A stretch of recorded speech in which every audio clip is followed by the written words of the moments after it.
Chapter 5 Patterns of Social Inequality and Exclusion. The family, caste, tribe, and the market, these are the social institutions that have been considered in the last two chapters.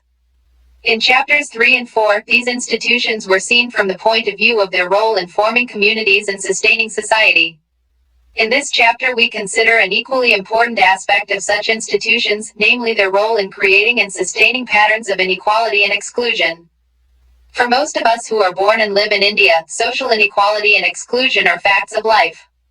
We see beggars in the streets and on railway platforms. We see young children laboring as domestic workers, construction helpers, cleaners and helpers in street-side restaurants, dhabas, and tea shops. We are not surprised at the sight of small children, who work as domestic workers in middle-class urban homes, carrying the school bags of older children to school. It does not immediately strike us as unjust that some children are denied schooling. Some of us read about caste discrimination against children in schools, some of us face it. Likewise, news reports about violence against women and prejudice against minority groups and the differently abled are part of our everyday lives. This everydayness of social inequality and exclusion often make them appear inevitable, almost natural. If we do sometimes recognize that inequality and exclusion are not inevitable, we often think of them as being deserved or justified in some sense. Perhaps the poor and marginalized are where they are because they are lacking in ability or haven't tried hard enough to improve their situation. We thus tend to blame them for their own plight. If only they worked harder or were more intelligent, they wouldn't be where they are. A closer examination will show that few work harder than those who are located at the lower ranks of society. As a South American proverb says, if hard labor were really such a good thing, the rich would keep it all for themselves. All over the world, back-breaking work like stone breaking, digging, carrying heavy weights, pulling rickshaws or carts is invariably done by the poor. And yet they rarely improve their life chances. How often do we come across a poor construction worker who rises to become even a petty construction contractor? It is only in films that a street child may become an industrialist, but even in films it is often shown that such a dramatic rise requires illegal or unscrupulous methods. Activity 5.1 identifies some of the richest and some of the poorest people in your neighborhood, people that you or your family are acquainted with. For instance, a rickshaw puller or a porter or a domestic worker and a cinema hall owner or a construction contractor or hotel owner or doctor, it could be something else in your context. Try to talk to one person from each group to find out about their daily routines. For each person, organize the information in the form of an imaginary diary detailing the activities of the person from the time they get up to the time they go to sleep on a typical or average working day. Based on these diaries, try to answer the following questions and discuss them with your classmates. How many hours a day do each of these persons spend at work? What kind of work do they do? In what ways is their work tiring, stressful, pleasant, or unpleasant? What kinds of relationship does it involve with other people? Do they have to take orders, give orders, seek cooperation, enforce discipline? Are they treated with respect by the people they have to deal with in their work, or do they themselves have to show respect for others? It may be that the poorest, and in some cases even the richest person you know actually has no real job, or is currently not working. If this is so, do go ahead and find out about their daily routine anyway. But in addition, try to answer the following questions. Why is the person unemployed? Has he, she been looking for work? How is he, she supporting herself, himself? In what ways are they affected by the fact of not having any work? Is their lifestyle any different from when they were working? Activity 5.1 invites you to rethink the widely held common sense view that hard work alone can improve an individual's life chances. It is true that hard work matters, and so does individual ability. If all other things were equal, then personal effort, talent, and luck would surely account for all the differences between individuals. But, as is almost always the case, all other things are not equal. It is these non-individual or group differences that explain social inequality and exclusion.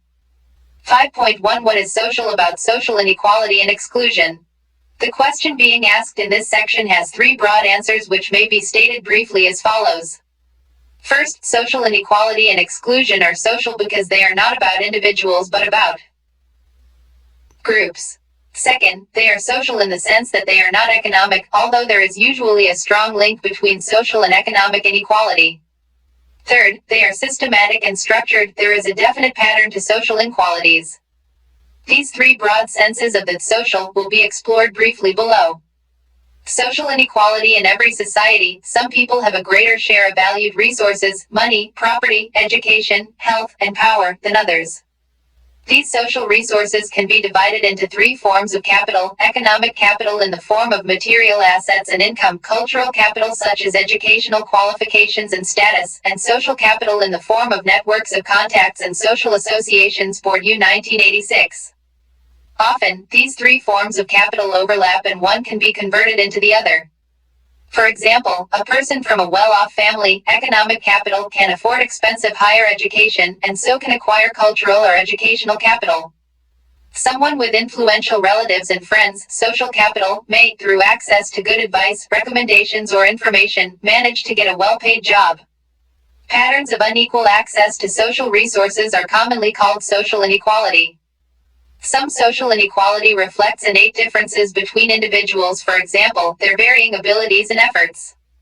Someone may be endowed with exceptional intelligence or talent, or may have worked very hard to achieve their wealth and status. However, by and large, social inequality is not the outcome of innate or natural differences between people, but is produced by the society in which they live. Sociologists use the term social stratification to refer to a system by which categories of people in a society are ranked in a hierarchy. This hierarchy then shapes people's identity and experiences, their relations with others, as well as their access to resources and opportunities. Three key principles help explain social stratification. 1. Social stratification is a characteristic of society, not simply a function of individual differences. Social stratification is a society-wide system that unequally distributes social resources among categories of people. In the most technologically primitive societies, hunting and gathering societies, for instance, little was produced, so only rudimentary social stratification could exist. In more technologically advanced societies where people produce a surplus over and above their basic needs, social resources are unequally distributed to various social categories regardless of people's innate individual abilities. 2. Social stratification persists over generations. It is closely linked to the family and to the inheritance of social resources from one generation to the next. A person's social position is ascribed. That is, children assume the social positions of their parents. Within the caste system, birth dictates occupational opportunities. A Dalit is likely to be confined to traditional occupations such as agricultural labor, scavenging, or leather work, with little chance of being able to get high-paying white-collar or professional work. The ascribed aspect of social inequality is reinforced by the practice of endogamy. That is, marriage is usually restricted to members of the same caste, ruling out the potential for blurring caste lines through intermarriage. 3. Social stratification is supported by patterns of belief or ideology. No system of social stratification is likely to persist over generations unless it is widely viewed as being either fair or inevitable. The caste system, for example, is justified in terms of the opposition of purity and pollution, with the Brahmins designated as the most superior and Dalits as the most inferior by virtue of their birth and occupation. Not everyone, though, thinks of a system of inequality as legitimate. Typically, people with the greatest social privileges express the strongest support for systems of stratification such as caste and race. Those who have experienced the exploitation and humiliation of being at the bottom of the hierarchy are most likely to challenge it. Often we discuss social exclusion and discrimination as though they pertain to differential economic resources alone. This, however, is only partially true. People often face discrimination and exclusion because of their gender, religion, ethnicity, language, caste, and disability. Thus, women from a privileged background may face sexual harassment in public places. A middle-class professional from a minority religious or ethnic group may find it difficult to get accommodation in a middle-class colony even in a metropolitan city. People often harbor prejudices about other social groups. Each of us grows up as a member of a community from which we acquire ideas not just about our community, our caste or class, our gender, but also about others. Often these ideas reflect prejudices. Prejudices refer to preconceived opinions or attitudes held by members of one group towards another. The word literally means prejudgment, that is, an opinion formed in advance of any familiarity with the subject before considering any available evidence. A prejudiced person's preconceived views are often based on hearsay rather than on direct evidence, and are resistant to change even in the face of new information. Prejudice may be either positive or negative. Although the word is generally used for negative prejudgments, it can also apply to favorable prejudgment. For example, a person may be prejudiced in favor of members of her own caste or group and, without any evidence, believe them to be superior to members of other castes or groups. Prejudices are often grounded in stereotypes, fixed and inflexible characterizations of a group of people. Stereotypes are often applied to ethnic and racial groups and to women. In a country such as India, which was colonized for a long time, many of these stereotypes are partly colonial creations. Some communities were characterized as martial races, some others as effeminate or cowardly, yet others as untrustworthy. In both English and Indian fictional writings, we often encounter an entire group of people classified as lazy or cunning. It may indeed be true that some individuals are sometimes lazy or cunning, brave or cowardly. But such a general statement is true of individuals in every group. Even for such individuals, it is not true all the time. The same individual may be both lazy and hardworking at different times. Stereotypes fix whole groups into single, homogeneous categories. They refuse to recognize the variation across individuals and across contexts or across time. They treat an entire community as though it were a single person with a single all-encompassing trait or characteristic. Activity 5.2 Collect examples of prejudiced behavior from films or novels. Discuss the examples you and your classmates have gathered. How are prejudices reflected in the manner a social group is depicted? How do we decide whether a certain kind of portrayal is prejudiced or not? Can you distinguish between instances of prejudice that were intentional, i.e., the filmmaker or writer wanted to show it is prejudiced, and unintentional or unconscious prejudice? If prejudice describes attitudes and opinions, discrimination refers to actual behavior towards another group or individual. Discrimination can be seen in practices that disqualify members of one group from opportunities open to others, as when a person is refused a job because of their gender or religion. Discrimination can be very hard to prove because it may not be open or explicitly stated.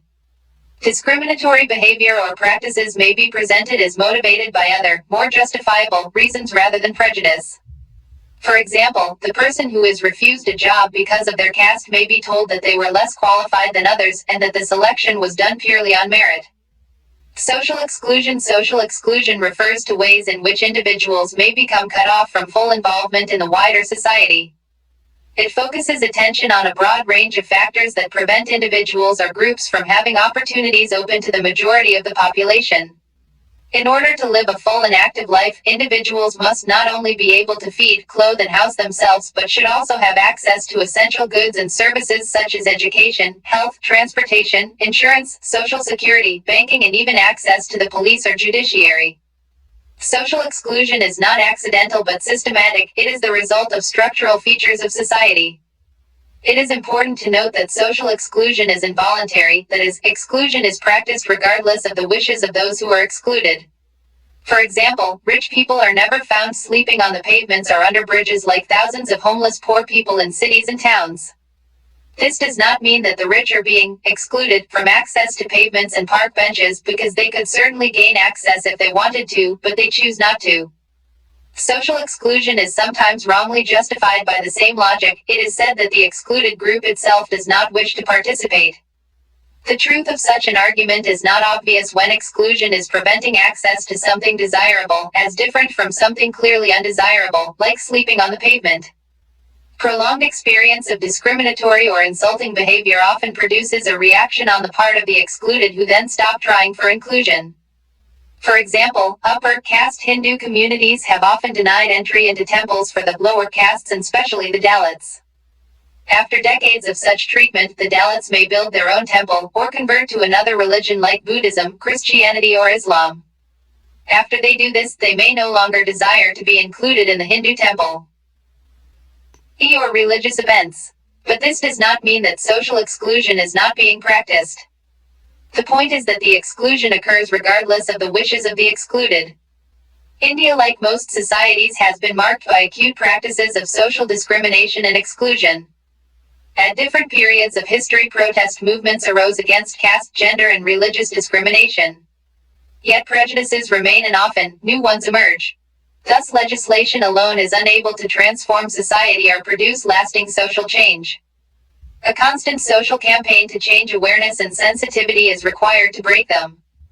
You have already read about the impact of colonialism on Indian society. What discrimination and exclusion mean was brought home to even the most privileged Indians at the hands of the British colonial state. Such experiences were, of course, common to the various socially discriminated groups such as women, Dalits and other oppressed castes and tribes. Faced with the humiliation of colonial rule and simultaneously exposed to ideas of democracy and justice, many Indians initiated and participated in a large number of social reform movements. In this chapter we focus on 4 such groups who have suffered from serious social inequality and exclusion, namely Dalits or the ex-untouchable castes, Adivasis are communities referred to as tribal, women, and the differently abled. We attempt to look at each of their stories of struggles and achievements in the following sections. 5.2 Caste and Tribe, Systems Justifying and Perpetuating Inequality. The caste system is a discriminatory system. The caste system is a distinct Indian social institution that legitimizes and enforces practices of discrimination against people born into particular castes. These practices of discrimination are humiliating, exclusionary, and exploitative. Historically, the caste system classified people by their occupation and status. Every caste was associated with an occupation, which meant that persons born into a particular caste were also born into the occupation associated with their caste. They had no choice. Moreover, and perhaps more importantly, each caste also had a specific place in the hierarchy of social status, so that, roughly speaking, not only were occupational categories ranked by social status, but there could be a further ranking within each broad occupational category. In strict scriptural terms, social and economic status were supposed to be sharply separated. For example, the ritually highest caste, the Brahmins, were not supposed to amass wealth and were subordinated to the secular power of kings and rulers belonging to the Kshatriya castes. On the other hand, despite having the highest secular status and power, the king was subordinated to the Brahmin in the ritual religious sphere. Compare this to the Apartheid system described in box 5.1. However, in actual historical practice, economic and social status tended to coincide. There was thus a fairly close correlation between social, i.e. caste status, and economic status. The high castes were almost invariably of high economic status, while the low castes were almost always of low economic status. In modern times, and particularly since the 19th century, the link between caste and occupation has become much less rigid. Ritual religious prohibitions on occupational change are not easily imposed today, and it is easier than before to change one's occupation. Moreover, compared to 100 or 50 years ago, the correlation between caste and economic status is also weaker. Rich and poor people are to be found in every caste. But, and this is the key point, the caste-class correlation is still remarkably stable at the macro level. As the system has become less rigid, the distinctions between castes of broadly similar social and economic status have weakened. Yet, between different socio-economic groupings, the distinctions continue to be maintained. Although things have certainly changed, they have not changed much at the macro level. It is still true that the privileged and high economic status sections of society tend to be overwhelmingly upper caste, while the disadvantaged and low economic status sections are dominated by the so-called lower castes.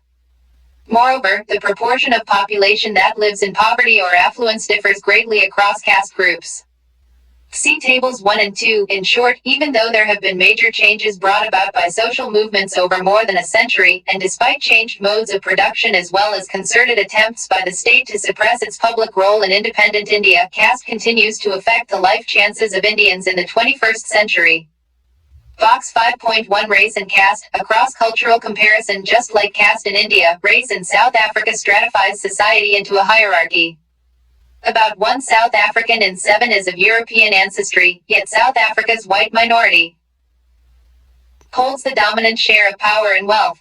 Dutch traders settled in South Africa in the mid-17th century. Early in the 19th century, their descendants were pushed inland by British colonization. At the beginning of the 20th century, the British gained control of what became the Union and then the Republic of South Africa. To ensure their political control, the white European minority developed the policy of apartheid, or separation of the races.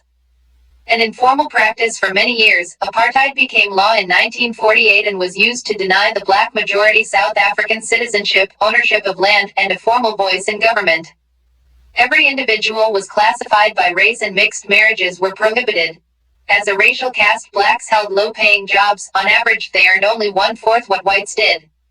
In the latter half of the 20th century, millions of blacks were forcibly relocated to Bantustans, or homelands, dirt-poor districts with no infrastructure or industry or jobs.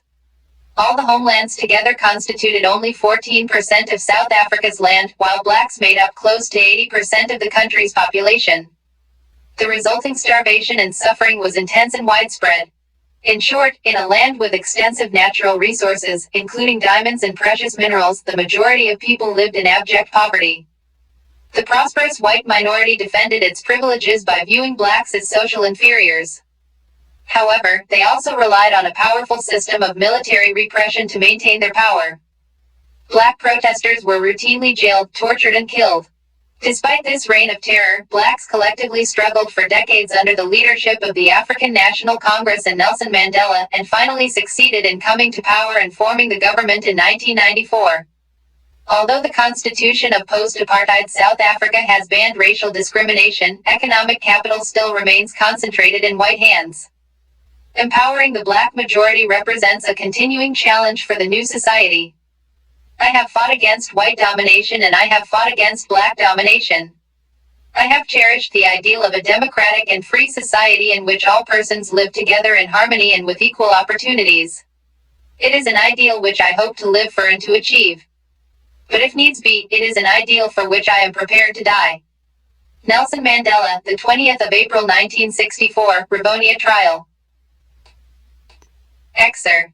Size for Tables 1 and 2. Table 1 shows the percentage of the population of each caste community that lives below the official poverty line for 1999-2000. There are separate columns for rural and urban India.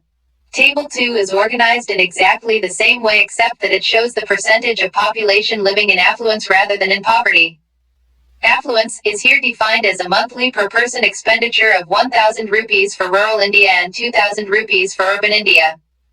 This is equivalent to a family of 5 spending 5,000 rupees per month in rural India and 10,000 rupees per month in urban India. Please take some time to study the tables carefully before you answer the questions below. 1. What is the percentage of the Indian population that was living below the poverty line in A, rural India and B, urban India? 2.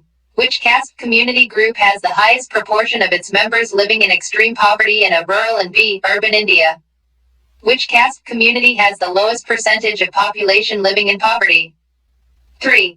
Approximately how many times higher than the national average is the poverty percentage for each of the lower castes, Saint, SC, OBC? Is there a significant rural-urban difference? 4. Which caste community has the lowest percentage of population living in affluence in rural and urban India respectively? How does this compare with the national average? 5. The affluent population of upper caste Hindus is roughly how many times larger than the percentage for the lower castes, Saint, SC, OBC? 6.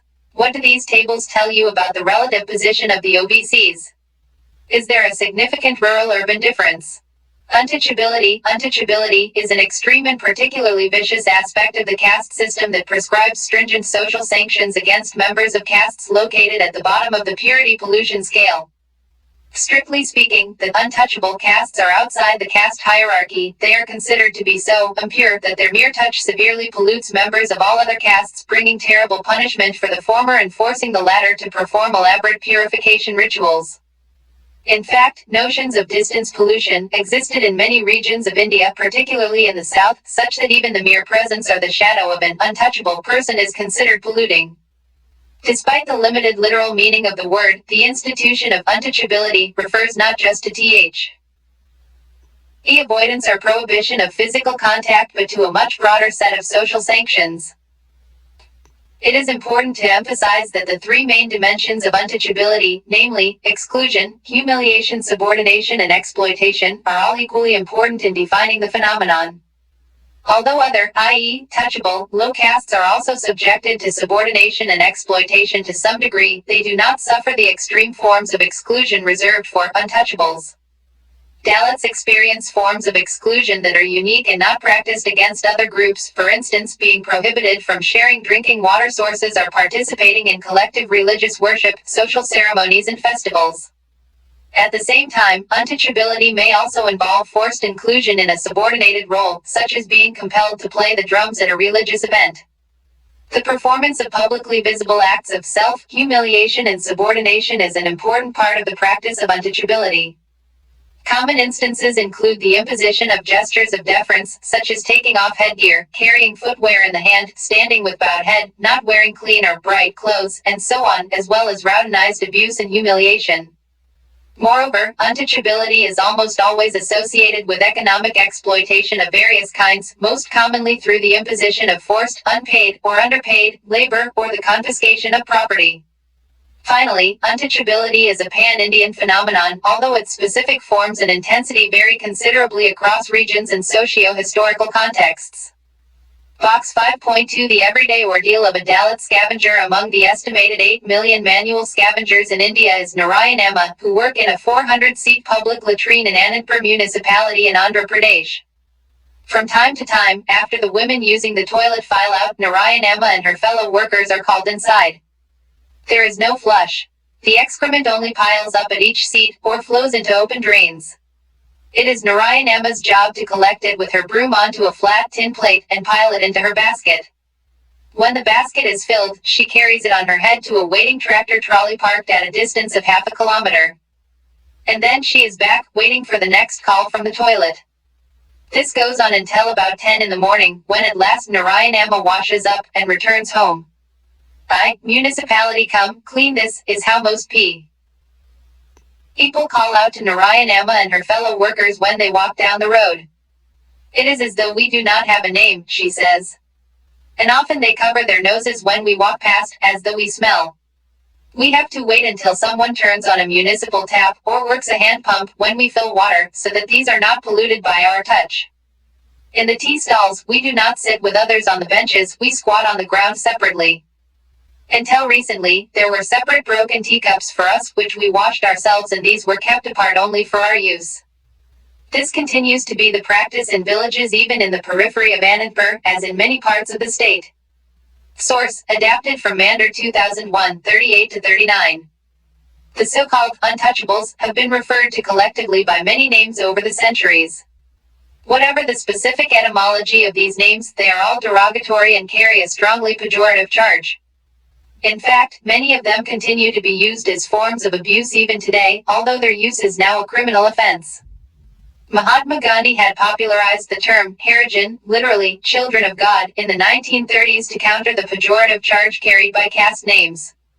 However, the ex-untouchable communities and their leaders have coined another term, Dalit, which is now the generally accepted term for referring to these groups.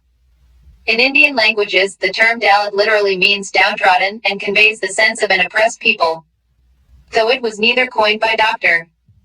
Ambedkar nor frequently used by him, the term certainly resonates with his philosophy and the movement for empowerment that he led. It received wide currency during the caste riots in Mumbai in the early 1970s. The Dalit Panthers, a radical group that emerged in western India during that time, used the term to assert their identity as part of their struggle for rights and dignity. State and non-state initiatives addressing caste and tribe discrimination. The Indian state has had special programs for the scheduled tribes and scheduled castes since even before independence.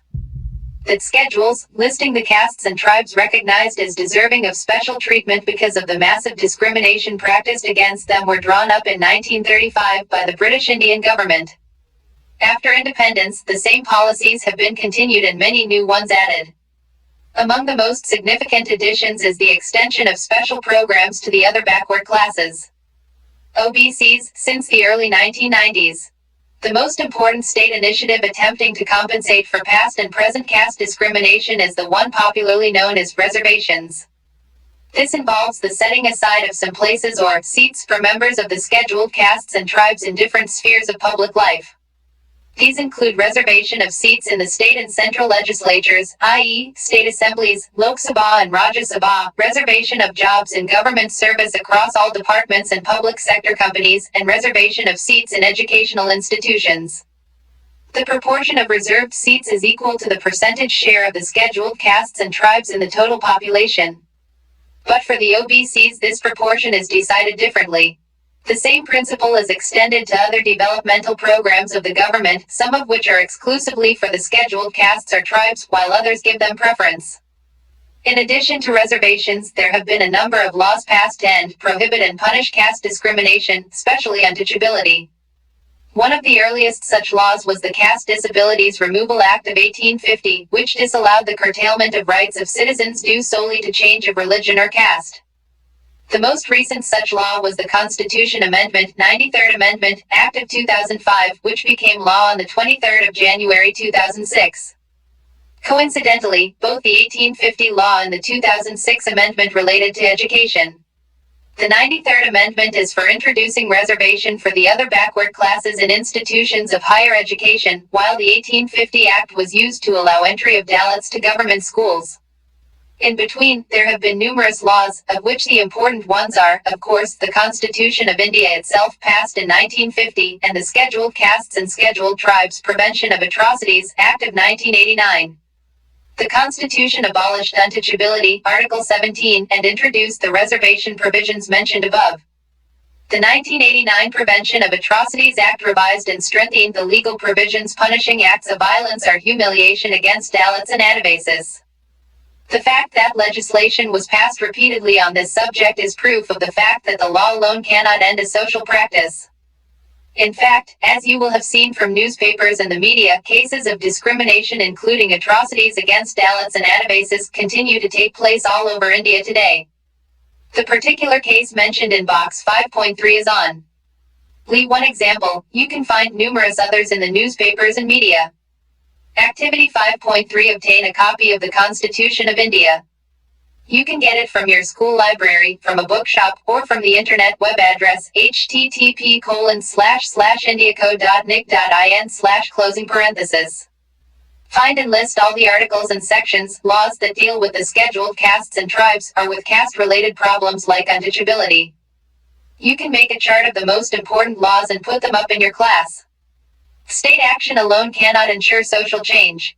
In any case, no social group, howsoever weak or oppressed, is only a victim. Human beings are always capable of organizing and acting on their own, often against very heavy odds, to struggle for justice and dignity. Dalits too have been increasingly active on the political, agitational, and cultural fronts. From the pre-independence struggles and movements launched by people like Yadava Phule, Ayyavidas, Periyar, Ambedkar and others, see Chapter 3, to contemporary political organizations like the Bahujan Samaj Party in Uttar Pradesh or the Dalit Sangharsh Samiti of Karnataka, Dalit political assertion has come a long way. For an example of a contemporary struggle, see box 5.3, Dalits have also made significant contributions to literature in several Indian languages, especially Marathi, Kannada, Tamil, Telugu and Hindi. See box 5.4, which features a short poem by the well-known Marathi Dalit poet Daya Pawar. Box 5.3D for Dalit, D for Defiance. Gohana is a small, dusty town on the Sonpat Rohtak highway of Haryana with billboards promising progress past the town square. Gohana's largest Dalit neighborhood, Valmiki Colony, has risen from the ashes. On the 31st of August 2005, it was looted and burnt by a mob of Jats after a Jat youth was killed in a scuffle with some Dalit youngsters. Dalits had fled their homes fearing attacks by Jats after the murder. The patrolling police had chosen not to stop the mobs from torching 54 Dalit houses. The arson was the Jats' way of teaching the Dalits a lesson, said Vinod Kumar, whose house was burnt. The police, administration and the government are dominated by Jats. They simply watched our houses burn. 5 months later, the burnt houses have been rebuilt, their facades painted in bright pink, red and green. Marble tiles with bright pictures of Valmiki adorn the facades of every house, asserting the Dalit identity of the residents. We had to return. It is our home, said Kumar, sitting on a newly acquired sofa in the drawing room of his house painted blue. Kumar embodies the spirit of the Dalits of Gohana. In his early 30s, he is not the scavenger the caste society ordered him to be, but a senior assistant in an insurance company. Most Dalits have embraced education and stepped across the line of control of the caste system. There are many of us who have a master's degree and work in private and government jobs. Most of our boys go to school and so do the girls, he said. The young men of the Valmiki colony are not the stereotyped, submissive, suffering Dalits that one would traditionally expect to encounter. Dressed in imitation Nike shoes and Wrangler jeans, their body language is defiant. However, the journey of upward social mobility remains tough for the vast majority of landless Dalits in Haryana. Most boys drop out after high school because of acute poverty, said Sudesh Kataria, an assistant engineer working for a multinational. He has a diploma in electrical engineering from the Industrial Training Institute Gurgaon. Kataria's best friend at ITI, Ajat, once invited him to a family wedding but insisted that he shouldn't reveal his identity. At the wedding, a guest asked me about my caste and I lied. Then he asked me about my village and I told him the truth. He knew my village was a Dalit village. A fight broke out between the hosts and the guests. How can they let a Dalit in? They washed the chair I sat on and threw me out, Kataria recalls. Kataria wants a new life for the Dalits. He campaigns throughout the villages of Gurgaon with other educated Dalits. Our people will rise, stronger and powerful. We need to unite. And once we unite and fight back, there will be no Gohanas or Jajars. Not anymore. Source, adapted from an article by Basharat Peer, in Tehelka, February 18, 2006. Box 5.4 The City by Daya Pawar. One day someone digs up a 20th century city and ends on this observation. Here's an interesting inscription: this water tap is open to all castes and religions. What could it have meant that this society was divided? That some were high while others were low? Well, alright then, this city deserved burying. Why did they call it the Machine Age? Seems like the Stone Age in the 20th century. The other backward classes' untouchability was the most visible and comprehensive form of social discrimination. However, there were a large group of castes that were of low status and were also subjected to varying levels of discrimination short of untouchability. These were the service and artisanal castes who occupied the lower rungs of the caste hierarchy. The Constitution of India recognizes the possibility that there may be groups other than the scheduled tribes and scheduled castes who suffer from social disadvantages. These groups, which need not be based on caste alone, but generally are identified by caste, were described as that socially and educationally backward classes. This is the constitutional basis of the popular term, other backward classes, OBCs, which is in common use today.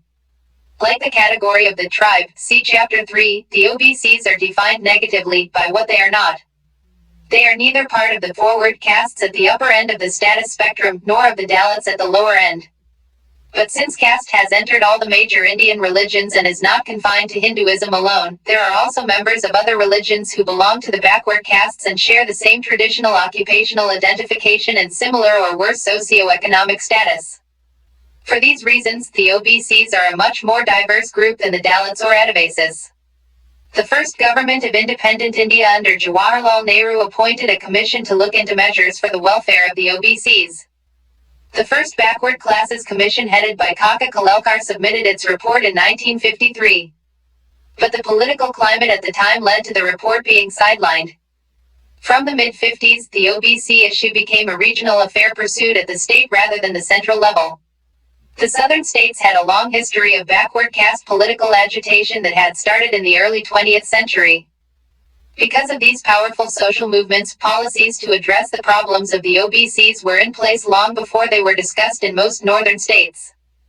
The OBC issue returned to the central level in the late 1970s after the emergency when the Janata Party came to power. The second Backward Classes Commission headed by B.P.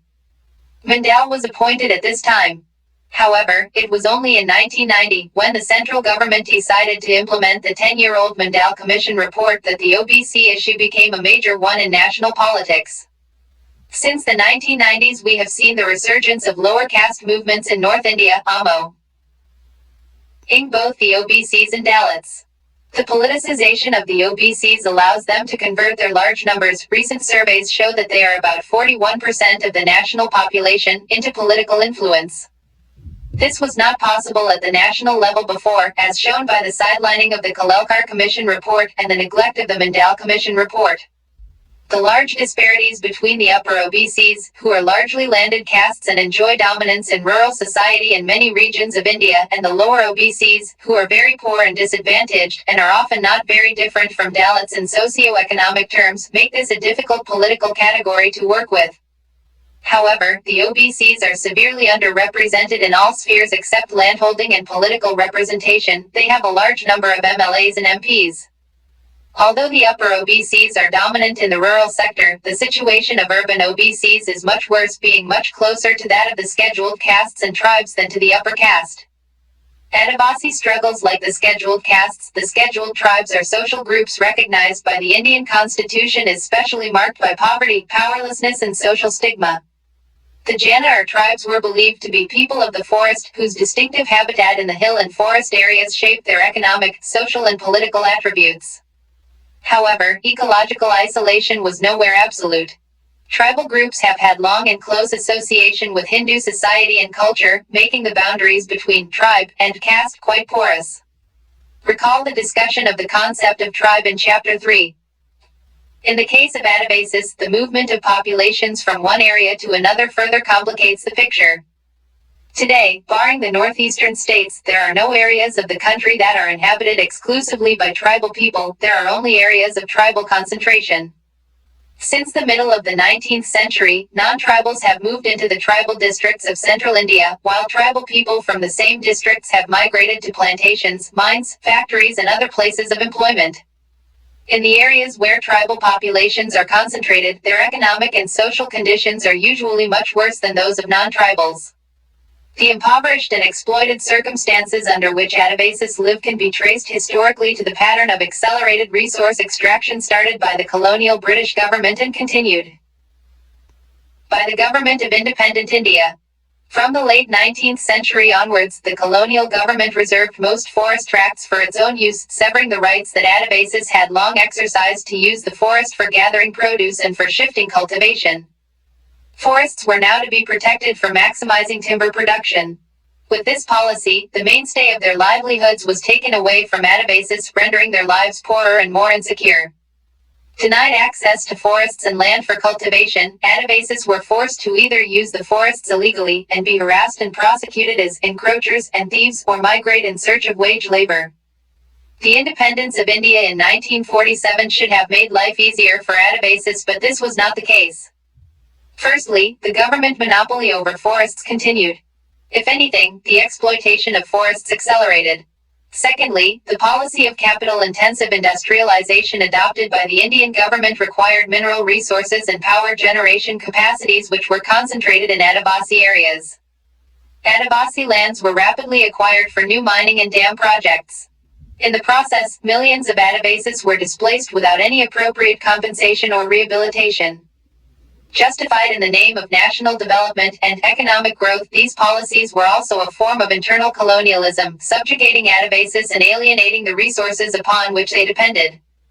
Projects such as the Sardar Sarabar Dam on the river Narmada in western India and the Polavaram Dam on the river Godavari in Andhra Pradesh will displace hundreds of thousands of Adivasis, driving them to greater destitution.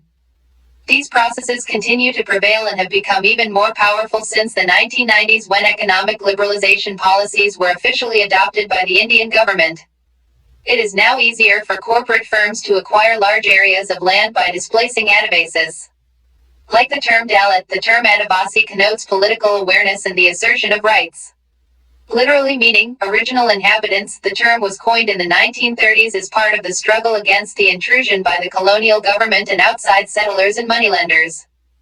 Being Adivasi is about shared experiences of the loss of forests, the alienation of land, repeated displacements since independence in the name of development projects, and much more. In spite of the heavy odds against them and in the face of their marginalization, many tribal grow PS have been waging struggles against outsiders called Diggers and the state.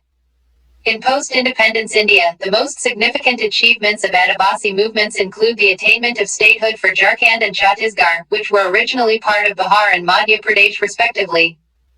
In this respect, Adivasis and their struggles are different from the Dalit struggle because, unlike Dalits, Adivasis were concentrated in contiguous areas and could demand states of their own. Box 5.5 In the name of development, Adivasis in the line of fire. The new year brought death to Orissa. On the 2nd of January 2006, police opened fire on a group of Adivasis, killing 12 and injuring many others. For the past 23 days, the Adivasis had blocked the state highway at Kalinganagar, peacefully protesting against the takeover of their farmlands by a steel company. Their refusal to surrender their land was a red rag to an administration under pressure to expedite industrial development in the state. The stakes were high. Not only this piece of land but the entire policy of accelerated industrialization would be jeopardized if the government were to entertain the Adabasis' demands. The police were brought in to forcibly clear the highway. In the confrontation that followed, 12 Adivasi men and women lost their lives. Many of them were shot in the back as they were trying to run away. When the dead Adabasis bodies were returned to their families, it was found that the police had cut off their hands, the men's genitals and the women's breasts. The corpse's mutilation was a warning: we mean business. The Kalinganagar incident, like many horrors before it and after, briefly made the headlines and then disappeared from public view.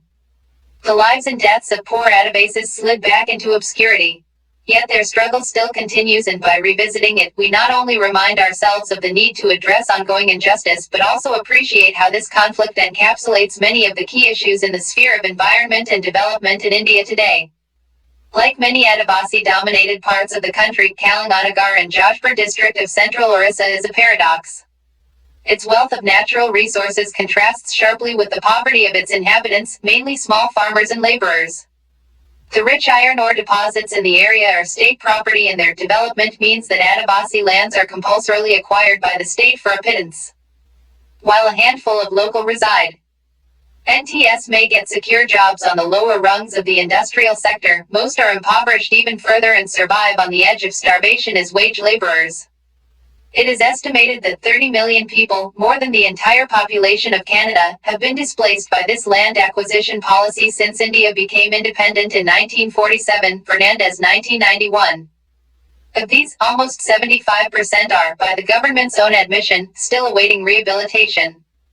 This process of land acquisition is justified as being in the public interest since the state is committed to promoting economic growth by expanding industrial production and infrastructure. It is claimed that such growth is necessary for national development. To these arguments has been added a new justification. Since 1990, the Indian government has adopted a policy of economic liberalization, divesting the state of its welfare functions and dismantling the institutional apparatuses regulating private firms. Economic policy has been reoriented to maximize foreign exchange earnings, with concessions and subsidies given to Indian and foreign firms to encourage them to invest in production for export. Kalinganagar's iron ore attracted increased interest due to the booming international demand for steel, and spurred a steel company, which had bought land from the Orissa state government, to start work on a new steel plant by building a wall and closing the factory site. It was the construction of this wall that sparked off protests leading to the killing of Adivasis. The state government had forcibly acquired this land from them years ago by paying them a few thousand rupees per acre. Since the meager compensation did not enable Adivasis to invest in an alternative livelihood, they had continued to live in the area and cultivate the land that legally no longer belonged to them. After acquiring the land, the administration had not put it to any use. The move in December 2005 to enclose this land directly deprived Adivasis of their sole source of livelihood. Their desperation was fueled by anger when they learned that the state government had sold the acquired land to the steel firm at a price roughly 10 times the compensation amount paid to the original owners. Adivasis took to the streets, refusing to give up the land that they survived on. The struggle of Adivasis in Orissa and its violent reprisal highlight how conflicts over land and related natural resources remain central to the challenge of India's development. Kalinganagar is now marked AL. Along with Narmada, Singrauli, Terry, Parakat, Kolkaro, Subarnarekha, Nagarhole, Pachamata and many other sites, on the map of environmental conflicts in India. Like the others, its contours too reflect the deep social and political divides that characterize contemporary India. To read more about the Kalinganagar issue, see Frontline, v. 23, N.1, Jan 14-27, 2006 or the People's Union for Civil Liberties report at http://www.pucl.org/topics/dalit-tribal/2006/kalinganagar.htm. 5.3 Struggle for Women's Equality and Rights.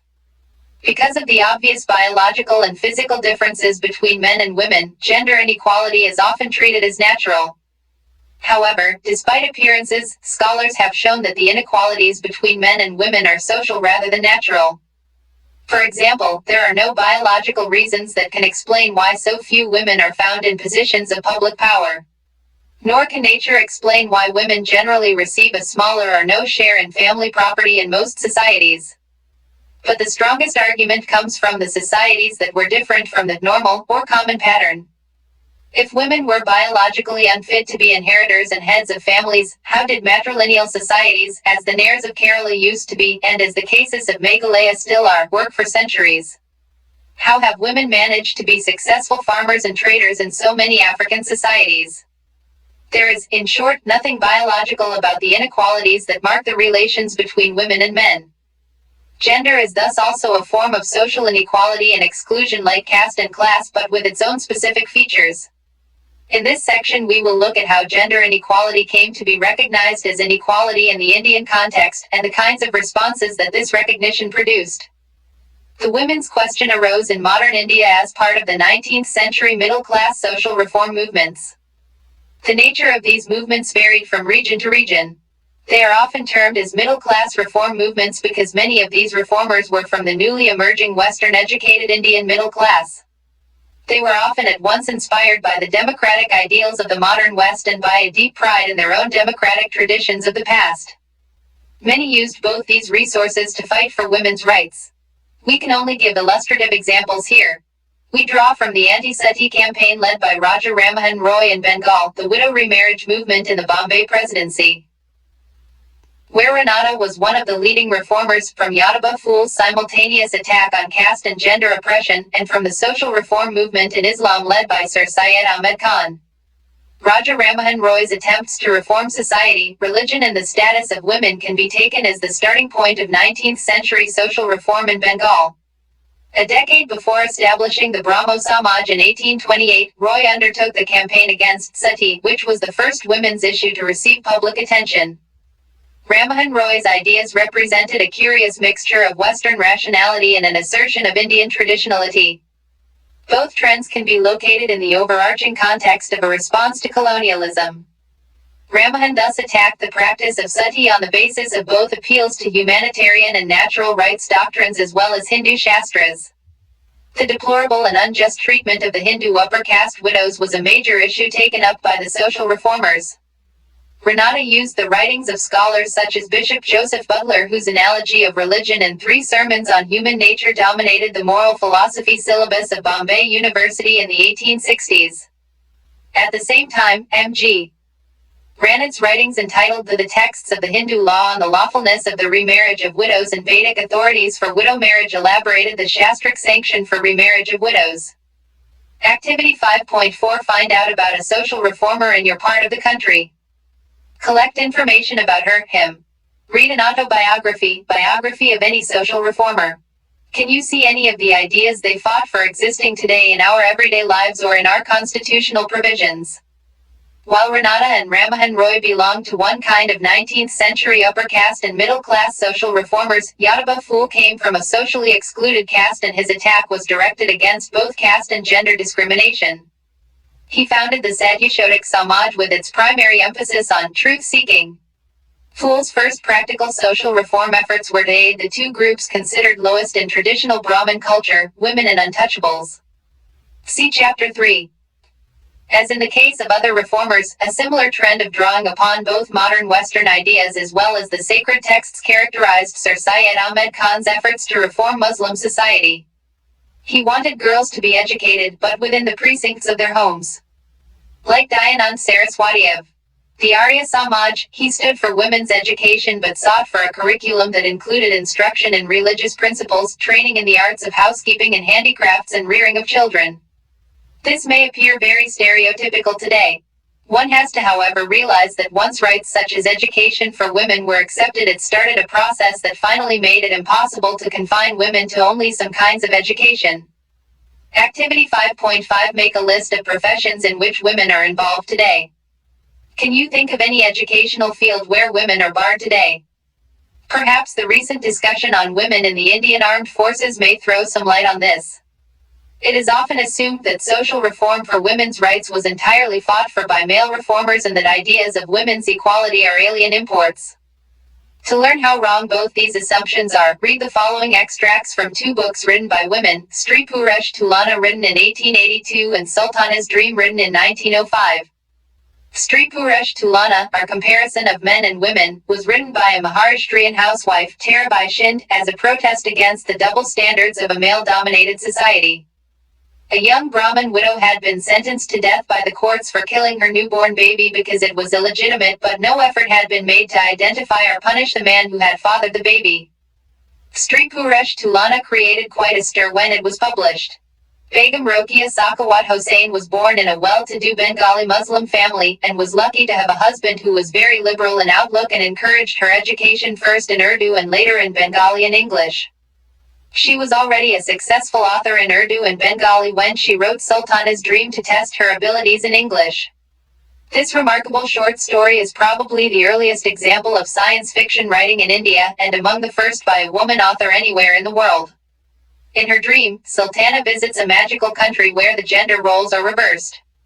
Men are confined to the home and observe purdah, while women are busy scientists vying with each other at inventing devices that will control the clouds and regulate rain, and machines that fly or air cause.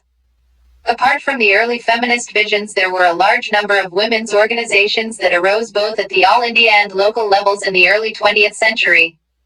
And then began the participation of women in the national movement itself.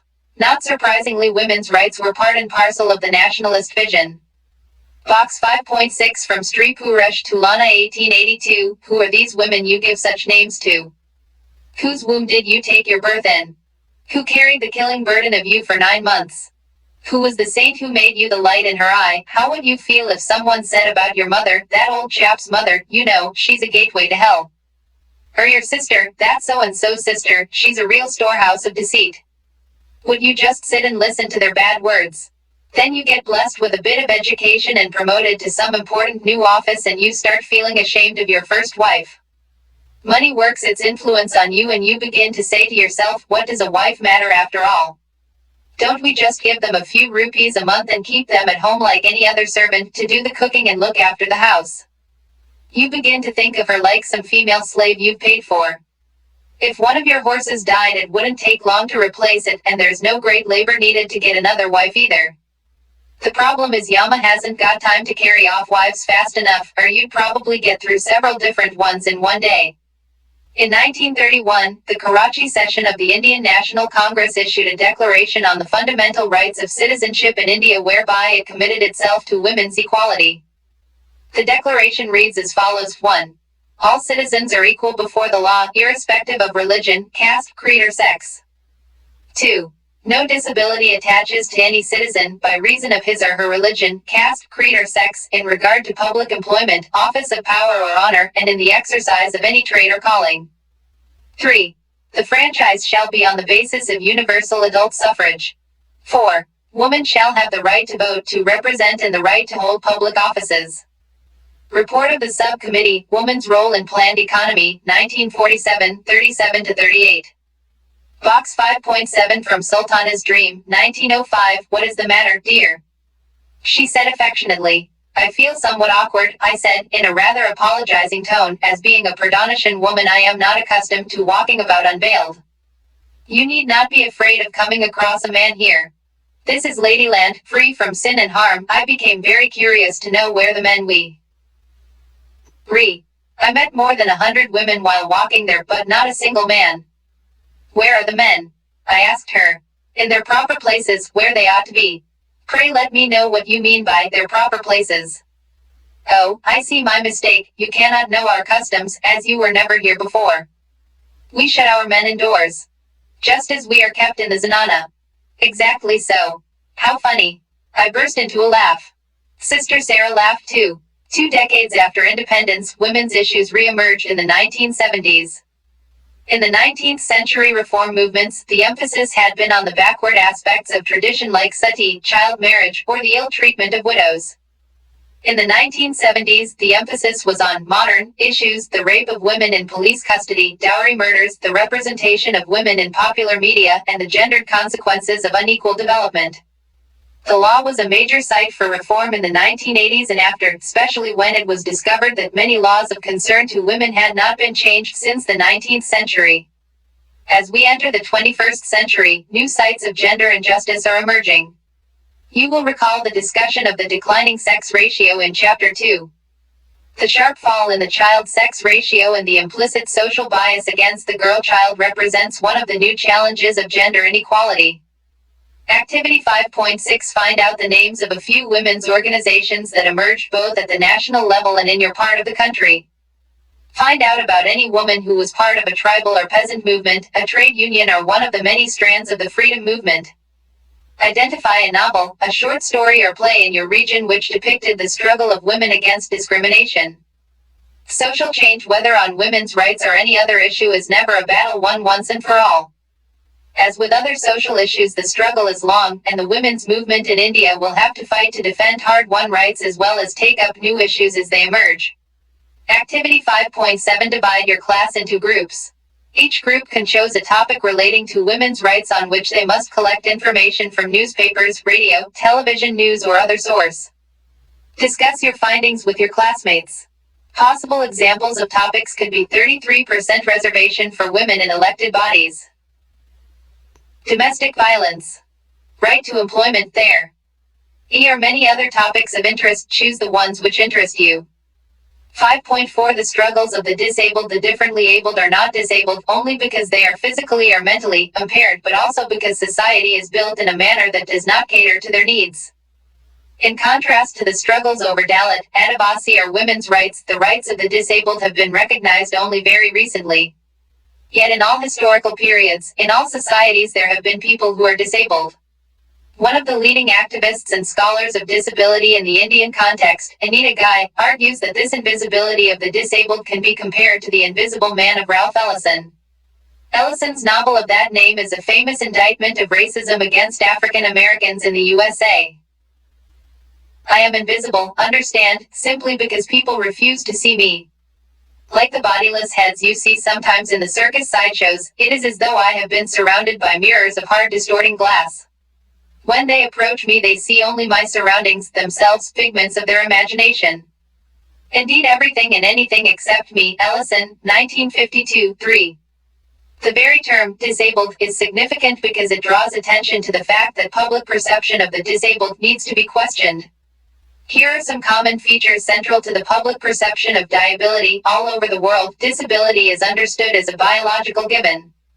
Whenever a disabled person is confronted with problems, it is taken for granted that the problems originate from his impairment. The disabled person is seen as a victim. Disability is supposed to be linked with the disabled individual's self-perception. The very idea of disability suggests that they are in need of help. In India, labels such as disability, handicap, crippled, blind, and deaf are used synonymously. Often these terms are hurled at people as insults. In a culture that looks up to bodily perfection, all deviations from the perfect body signify abnormality, defect, and distortion. Labels such as bichara, poor thing, accentuate the victim status for the disabled person. The roots of such attitudes lie in the cultural conception that views an impaired body as a result of fate. Destiny is seen as the culprit, and disabled people are the victims. The common perception views disability as retribution for past karma, actions from which there can be no reprieve. The dominant cultural construction in India therefore looks at disability as essentially a characteristic of the individual. The popular images in mythology portray the disabled in an extremely negative fashion. Activity 5.8 Find out how different traditional or mythical stories depict the disabled. You can draw from any of the innumerable regional sources of folklore, mythology, and traditional storytelling in India, or from any other part of the world. Make a list of popular sayings or proverbs that show negative attitudes towards the disabled. The very term, disabled, challenges each of these assumptions. Terms such as mentally challenged, visually impaired, and physically impaired came to replace the more trite negative terms such as retarded, crippled, or lame. The disabled are rendered disabled not because they are biologically disabled but because society renders them so. We are disabled by buildings that are not designed to admit us, and this in turn leads to a range of further disablements regarding our education, our chances of gaining employment, our social lives, and so on. The disablement lies in the construction of society, not in the physical condition of the individual. Brissenden 1986, 176. Activity 5.9. Have you seen the film Iqbal? If you have not, do try and see it. It is an exemplary story of the grit and determination of a young boy who cannot hear and speak but who has a passion for cricket and finally excels as a bowler. The film brings alive not just Iqbal's struggles but also the many possible concrete meanings of the phrase differently abled.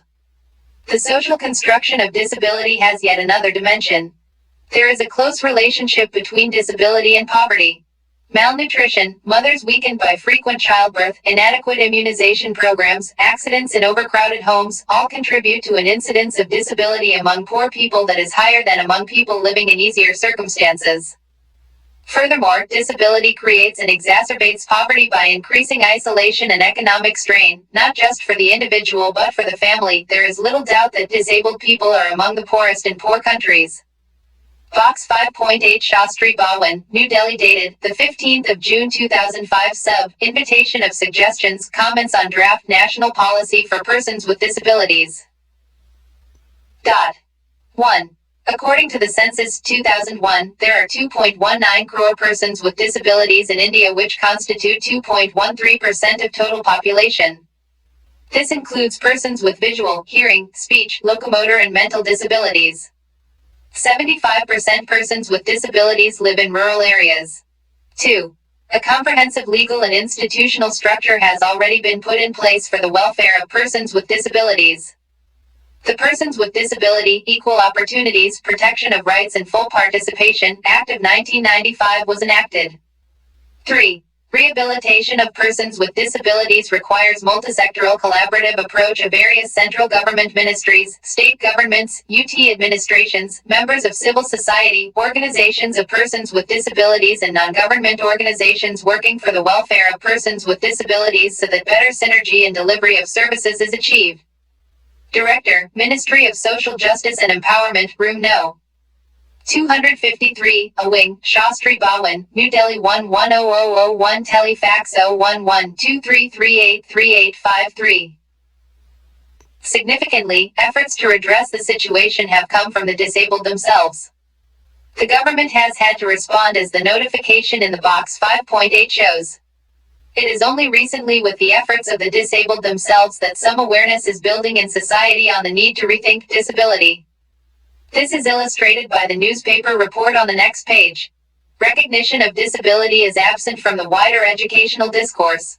This is evident from the historical practices within the educational system that continue to marginalize the issue of disability by maintaining two separate streams, one for disabled students and one for everyone else.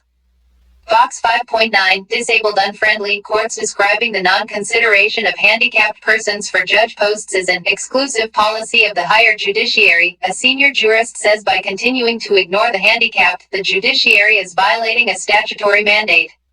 The High Court building itself is far from disabled friendly. All entrances to the actual court complex are preceded by staircases and none of them has a ramp. Even to access the limited elevator facility, one has to climb several steps. The condition of the city civil court, where many handicapped or injured persons come to depose before courts hearing accident claims cases, is worse. One can see disabled, injured or old people being carried up the stairs by their companions, says an advocate. The Hindu, Wednesday, the 2nd of August 2006. In this chapter we have looked at caste, tribe, gender and disability as institutions that generate and perpetuate inequalities and exclusion. However, they also provoke struggles against these inequalities. Historically, the understanding of inequality in the social sciences has been dominated by notions of class, race and more recently, gender. It is only later that the complexities of other categories like caste and tribe have received attention.